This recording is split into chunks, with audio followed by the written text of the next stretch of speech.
You're welcome back. Well, let's take a holistic look at this fight against COVID-19, and we're being joined by Dr. Billy Osani, as an integrative physician as well as a nutrition consultant. Thank you for joining us on the program. Thank you very much. I know integrative medicine takes a look at the lifestyle. Takes a holistic look at the lifestyle of individuals, how it affects them and affects their health. Absolutely. And in terms of, in the context of COVID-19, really, what have you found looking at the lifestyle choices of Nigerians and how it, makes them susceptible or otherwise to COVID-19? Well, I would say that nutrition is foundational, in the lifestyle context. So when we talk about lifestyle, we're talking about what you're eating, you're feeding, you're moving, you're sleeping. All of those things constitute one's lifestyle. So sometimes we need to take things in proper perspective. But nutrition is a major pillar in terms of lifestyle because COVID has a primary effect on people's immune systems. You understand? And what we eat is what actually holds up our immune systems. You understand? The food we consume is what forms the building blocks for all of the processes, the biochemical and physiological processes that take place and help us ward off viruses or viral infections or infections generally.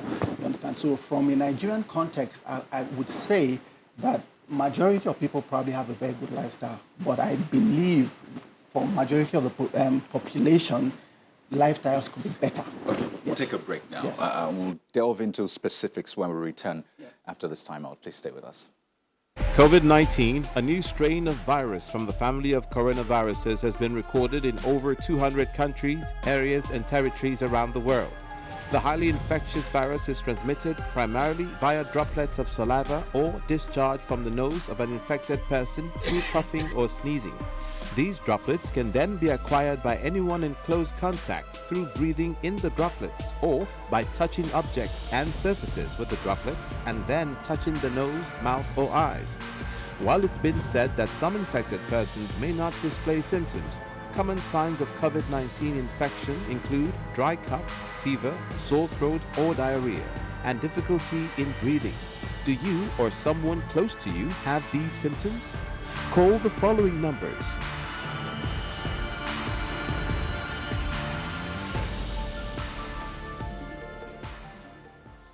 You're welcome back. Well, Dr. Billy Osani, let's talk Yes. specifics now. Yes. Nutrition. That's Yes. where you were going just before we went on that break. Yes. I'm almost sure that the majority of Nigerians watching us right now have rice on their menu for today at some point, maybe from morning, afternoon, and night. And I mean, the nutrition style of Nigerians could really be better. Really. Yes, it could. So let's talk about nutrition. Yes. What should our nutrition look like?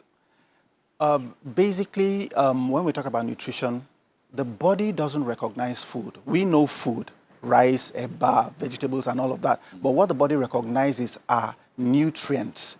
You understand? And by nutrients, I mean the building blocks of food: carbohydrates, proteins, fats and oils, minerals, vitamins, water. Those are the things, that nutrients that the body recognizes. So when you consume food, the body actually has to break them down to those nutrients to be able to utilize them both for energy and both for growth and for repair of the physical body and for all the other processes that underlie functioning and living. You understand? Right. Yes. So, I mean, still specifics. 'Cause Yes. we want to have people take action, really. Definitely, And yes. from what you're saying, what Yes. you eat Yes. will determine how well you'll perform under COVID-19, as Exactly. it were. So, Exactly. what I'm trying to say is, what should we be eating, basically? We should be eating what you call a balanced diet.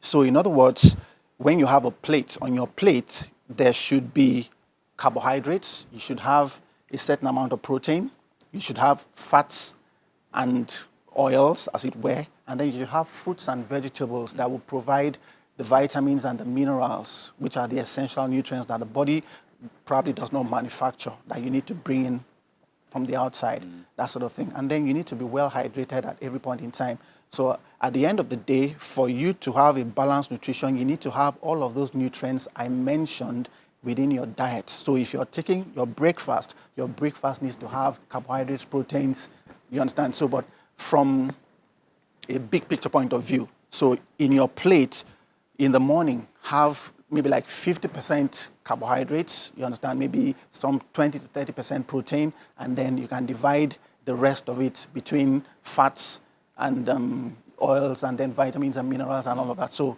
vegetables, fruits, Right. you understand? Yeah, and then the normal staples like rice, eba, and all of those things like that, they count. So there's nutrition, right? Yes. And there's been this talk about those who are obese. Yes. I mean, how it predisposes them to, COVID-19 and, Yes.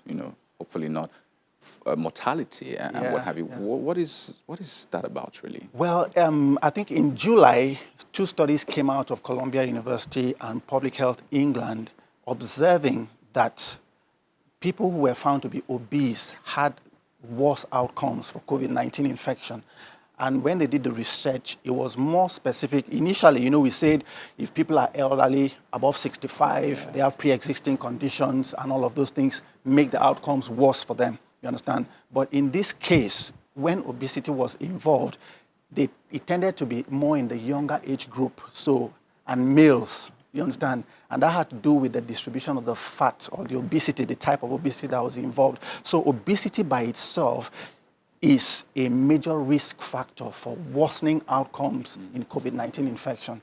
Cool. Yes. I mean, Yes. we've heard about comorbidities and all, Yes. but now obesity Yes. also Yes. plays a major role. Yes, because obesity is part of what you call the metabolic syndrome. So metabolic syndrome is insulin resistance, where you have high blood sugar, hypertension, where you have high blood pressure, and then high cholesterol, and all of those things like that. So that in itself will also, it will predispose you to all the conditions. You know what, Dr. Yes. Osani, here's what we'll Yes. do. We'll continue this conversation Yeah. at another time, but I mean, thank you for shedding light on that. Yes.